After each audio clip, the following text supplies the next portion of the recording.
Iran had been warning Israel against taking this sort of action. So how would you expect Iran now to respond? Well, that is the key question. As I said, these strikes have been very limited and precise. I think Tel Aviv is sending Tehran a message here that, basically they're opening up an off-ramp for Iran to back down. If Iran is foolish enough not to take that approach, and if they retaliate, then I think what you will see next is a much larger Israeli strike against Iran, including a much broader range of targets than what was hit today.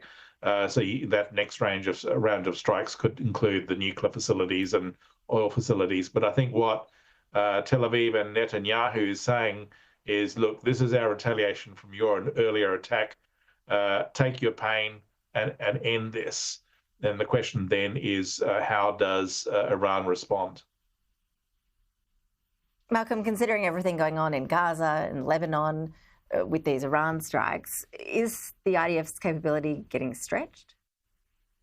I wouldn't say that. I mean, sort of these strikes can be done by very advanced Israeli Air Force fighter jets equipped with missile systems, the sorts of capabilities that really are not likely to be used on a wide basis in either Gaza or in southern Lebanon.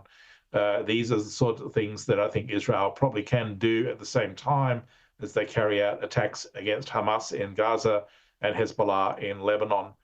Obviously, if Iran decides to retaliate in a fairly substantial way, and that forces Israel to launch that very large-scale attack that I talked about earlier, then you would see a much more challenging environment for Israel, where they would be facing Hamas, which is trying to reconstitute itself in the south, Hezbollah in southern Lebanon that is continuing to launch attacks on Israel, and then this wider conflict with Iran.